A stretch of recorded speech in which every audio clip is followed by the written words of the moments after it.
Hey everyone, and welcome to this explainer. Today we're taking a look at a land of ancient kingdoms, powerful emperors, and just absolutely incredible resilience. We're talking about Ethiopia. It's one of Earth's oldest and frankly most fascinating nations. If you really want to understand human history, you simply have to look here. Now think about this for a second. How did one African nation manage to completely resist European colonization?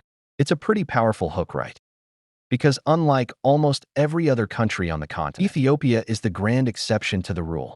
It was never permanently colonized by a European power. No way.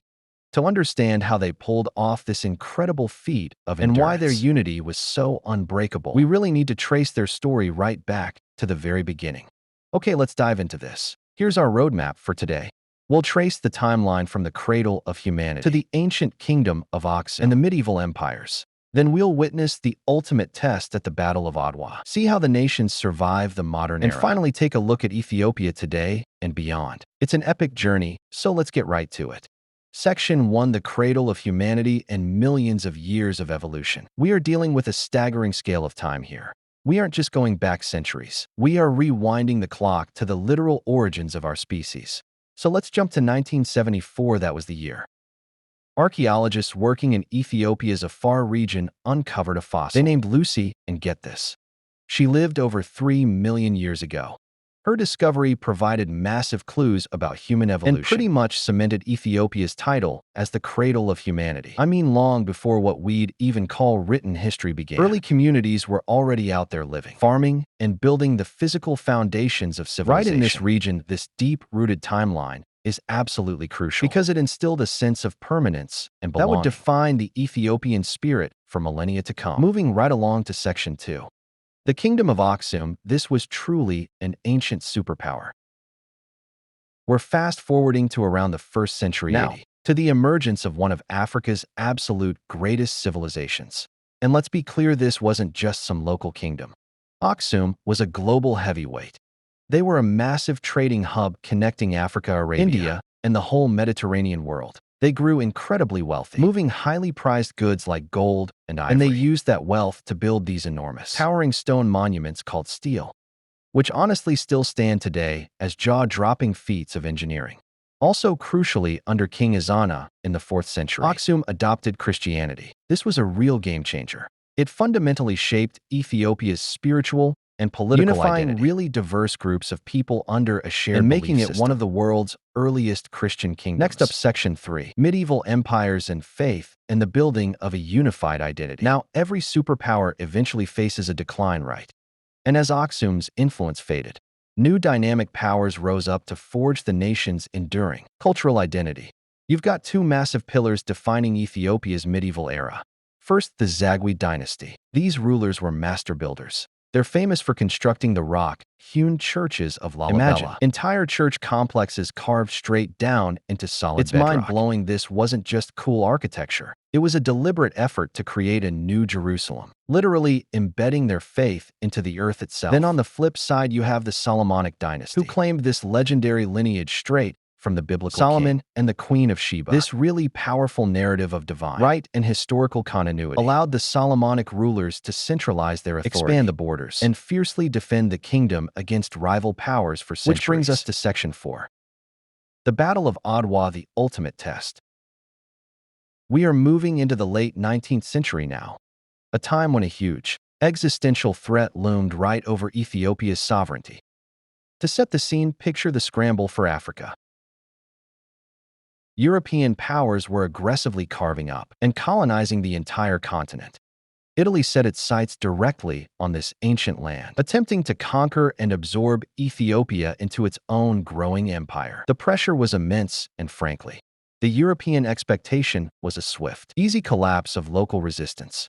But here is the crucial point: 1896. This was the year Emperor Menelik II basically drew a line in the sand. He did something remarkable. He managed to unify fiercely independent, competing regional leaders under one single banner. He led these newly united Ethiopian forces against a heavily armed Italian army, and against all the odds that the European powers had calculated. Ethiopia won. It was a shocking, decisive victory. We know that victory today as the Battle of Adwa. But it wasn't just a military win. It was a world-altering event.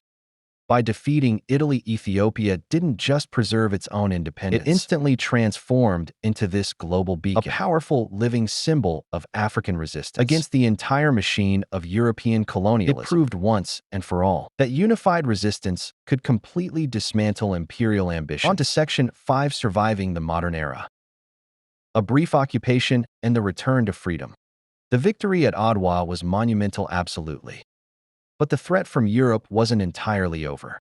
The 20th century brought yet another massive test of endurance. Because in 1935, fascist Italy under Benito Mussolini invades again. They were seeking revenge for Adwa, and they did manage to briefly occupy the country. But here's the thing, Ethiopian resistance never stopped. It was relentless.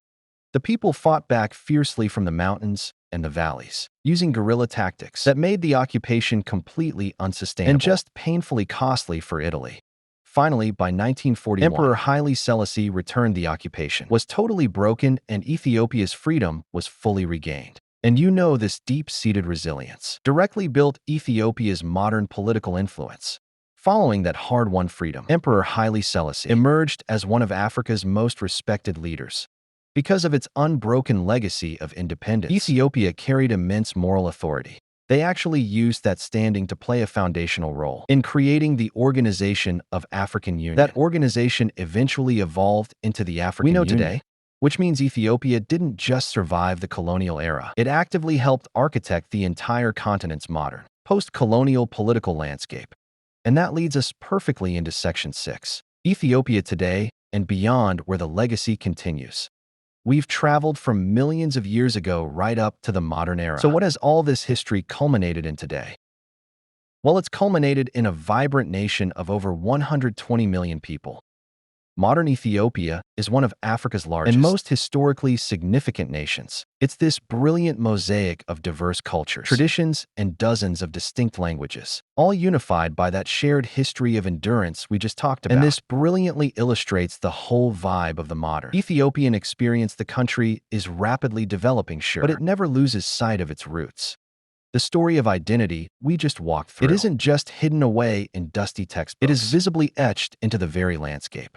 In the stone monuments of Aksum, the rock-hewn churches of Lalibela, and the deeply held cultural traditions of its people. So I want to leave you with this really powerful thought. From our source material today, Ethiopia has stood at the crossroads of history for millennia. It's witnessed the rise and fall of empires, resisted foreign domination, and preserved a completely unique cultural legacy. Its story is not only the story of one nation, it is a story of human civilization itself, with a foundation built on millions of years of resilience. What ancient lessons will Ethiopia carry forward to shape the continent's future? Thank you so much for joining me on this explainer. If this sparks your curiosity, make sure to hit that subscribe button for more fascinating explorations into history. See you next time.